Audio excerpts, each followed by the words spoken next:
एकादशी व्रत का सबसे पहला नियम है कि आप जिस दिन व्रत करो उसके एक दिन पहले भक्ति का संचार इस हृदय में कर लो।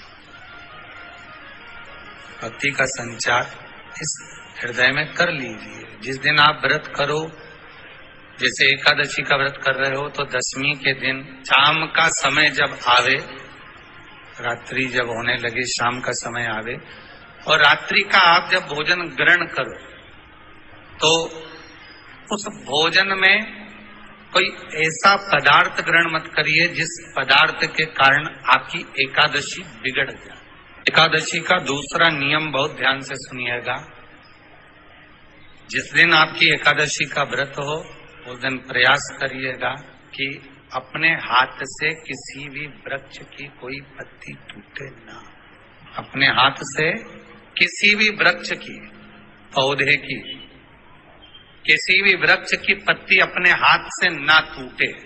बहुत ध्यान दीजिएगा महाराज। एकादशी का ये दूसरा नियम है कि अपने हाथ से किसी पौधे की, किसी वृक्ष की, किसी डाली की कोई पत्ती ना टूटे, इसका प्रयास करिए। यहाँ पर तीसरे नंबर का जो, चौथे नंबर का जो उपाय बताया है, उपवास करने का जो नियम बताया, उसमें वर्णन किया। एकादशी के दिन अगर आपका व्रत है तो आप भूलवश भी डब्बे में रखी हुई रोटी गाय को ना देते हुए कुछ थोड़ा सा फलहार, कोई केला, कोई सेब, जो आप खाते हो, अंगूर, पपीता, जो आप ग्रहण कर रहे हो, उसका थोड़ा सा भाग आप गाय को प्रदान करो। आप गाय को दीजिए, रोटी ही दिए। डब्बे में से निकाल के ले गई, गाय आई है, रोटी देना, देव मना नहीं। बाकी के दिन आप आपके बेटे से कह दो रोटी दिया बेटा जा, और आप अपने हाथों से, आपका व्रत है तो आप फलहार आप कर रहे हो तो फलहार का ही दान गौ माता को दीजिए।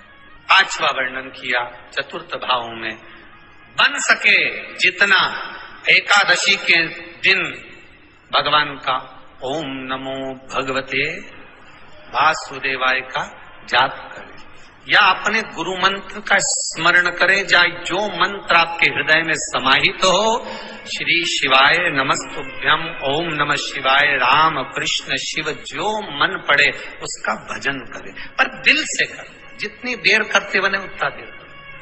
माला पकड़ने की भी जरूरत नहीं कि माला पकड़ के बैठता हूं तो घट की जिब्या से जप लो नहीं जी, वही उतना में पूरा हो जाए, वही बहुत। पांचवा नियम कहा, जिस दिन आपका व्रत रहे किसी निंदक से बात ना करें। निंदक जानते हो, भाई दूज के दिन, दिवाली की जो भाई दूज होती है ना, होली दिवाली की जो दूज होती है, उनमें ऐसा गोबर का भाई दूज बनाते हैं और पास में एक चुगलखोर भी बना है, और चुगलखोर के ऊपर सब भाटा धर रहे हैं, पत्थर। अब तुम्हारे उधर रखे कि नहीं रखे हमें नहीं मालूम रहे हो, जितने आस्था पे सुन रहे हो, पर हमारे इधर तो ऐसा रहता है, गोबर का भाई बहन बनाए और उसकी पूजन करे, उसके पास में गोबर का चुगल चोर भी बनाए, उसके ऊपर बाटा करे। कथा वर्णन कर रही है, निंदक से बात ना करे।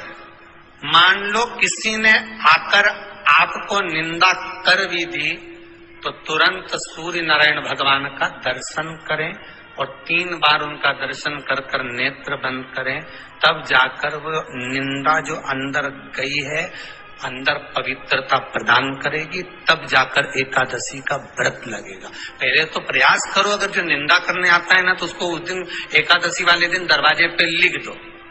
जीव की हत्या ना करे, अगला नियम है, अपने द्वारा जीव की हत्या ना हो, प्रयास करना, किसी को कष्ट ना हो। 18 नियम में से एक नियम और, प्रयास करिएगा एकादशी जब भी करें तो द्वादशी से जुड़ी हुई करें, दशमी से जुड़ी हुई एकादशी कम करें। जो वैष्णवों की एकादशी कौन सी होती है? जो एकादशी द्वादशी से जुड़ी हो, दशमी से नहीं। दशमी से जुड़ी हुई एकादशी व्रत कहलाती है और द्वादशी से जुड़ी हुई एकादशी पुण्य फल प्रदान कर वैष्णवों को भगवान के चरण में छोड़ आती है। इसलिए एकादशी द्वादशी से जुड़ी हुई होना चाहिए। फिर अगला वर्णन किया गया, महाराज शास्त्र कहता है, अगला वर्णन जो किया गया उसमें बताया, प्रयास करें जिस दिन एकादशी हो उस दिन घर में बुआरी झाड़ू आदि जो लगती है वो दूसरा लगा ले। क्यों? उसका वर्णन है, अगर आप बुआरी लगाएंगे, झाड़ू लगाएंगे, पोछा लगाएंगे तो हो सकता है कोई जीव आपके हाथ के द्वारा मर जाए। क्या करोगे? सारे व्रतों में केवल एक व्रत ऐसा होता है एकादशी का जिसका उद्यापन पहली एकादशी पर भी कर सकते हो। सारे उद्यापन में केवल एक उद्यापन ऐसा होता है, सारे व्रतों में एक व्रत का उद्यापन ऐसा होता है, वो है एकादशी का। ये जरूरी नहीं कि 26 पूरी होगी तभी तुम करोगे, या तो पहली में ही कर लो या फिर 26 पूरी हो तब कर। पर उद्यापन, अब तुमको ऐसा लगे कि हाँ मैं अभी तो जीऊंगी हो, अभी तुम्हारा बाल भी धोला नहीं हुआ, तुमको ऐसा लगे तो अभी तुम्हें तो बढ़िया। तो पहली पर करने से क्या फल मिलेगा? तो एकादशी की नियमावली कहती है, अगर मान लो आपने पहली एकादशी पर भी उद्यापन कर लिया, इसके बाद में जितनी एकादशी करोगे वो सारी तुम्हारे खाते में जुड़ती जाएगी। मतलब बैंक में खाता खोल लो, ठीक है? खाता खोल लिया, अब जितना कमाता जाओगे उसमें डालते जाओ, जितनी कमाई करके लाओगे उसमें जमा करते जाओ। एकादशी एक बार उद्यापन पहले भी हो गया तो बाकी का पुण्य तुम्हारे खाते में आ जाए। एकादशी का उद्यापन बड़े महीने में माघ शुक्ल एकादशी के दिन, माघ का महीना हो, शुक्ल पक्ष की, जम के बोलिए, एकादशी हो, प्रयास करना कि आप उद्यापन करें, भले 5, 10, 11, 12 जितनी एकादशी हो जाए, 26 हो जाए तो ज्यादा अच्छी है, नहीं तो आप करें तो माघ महीने की शुक्ल पक्ष की एकादशी के दिन आप उद्यापन करें। प्रयास करें। बड़े महीने के अंतर्गत जो उद्यापन, हाँ चतुर्मास के अंतर्गत उद्यापन नहीं होता एकादशी का, बहुत ध्यान दीजिएगा। ये जो सावन भादो कुंवर कार्तिक जो 4 महीना होते हैं भगवान के शयन करने के, इसके अंतर्गत एकादशी का उद्यापन नहीं होता, और इसके अंतर्गत उद्यापन करना भी नहीं चाहिए। एकादशी का उद्यापन माघ महीने की शुक्ल पक्ष की एकादशी के दिन आप बहुत प्रेम से आनंद के साथ करिए महाराज। परंतु एकादशी के उद्यापन में सबसे ज्यादा अगर कुछ जरूरी होता है तो 24 तरह का नैवेद्य जरूरी होता है। कितने तरह का? 24 तरह का नैवेद्य। अब आप कहोगे गुरुजी उद्यापन हम कर रहे हैं एकादशी का, तो उसमें तो फलहार का हमें नैवेद्य बनाना चाहिए। तो फिर ये पुराण के अंतर्गत स्कंद पुराण में ये चीज लिखी है कि एकादशी का जब उद्यापन करते हैं तो 24 तरह का नैवेद्य बनाकर सिद्ध करते हैं। 24 तरह का नैवेद्य जान रखना, हलवा बना लो, खीर बना लो, पूड़ी बना लो, सब्जी बना लो, पकौड़ा बना लो, भजिया बना लो, ऐसे 24 तरह का नैवेद्य अलग अलग चाहिए। पर लोग क्या करते हैं, खोपरा पाक बनवा लेते हैं 1-2 किलो और 24 जगह रख देते हैं। 24 तरह का नैवेद्य रखा जाता। एकादशी के दिन भगवान का पूजन का पूरी तैयारी कर कर, मंडल आदि बनवाकर, विद्वान ब्राह्मण को बुलाकर, कर्मकांडी ब्राह्मण को बुलाकर, जो भगवत सेवा में एकादशी का उद्यापन कराए, उन ब्राह्मण के चरणों को नमन कर कर, प्रणाम कर कर एकादशी का पूजन करवाइए।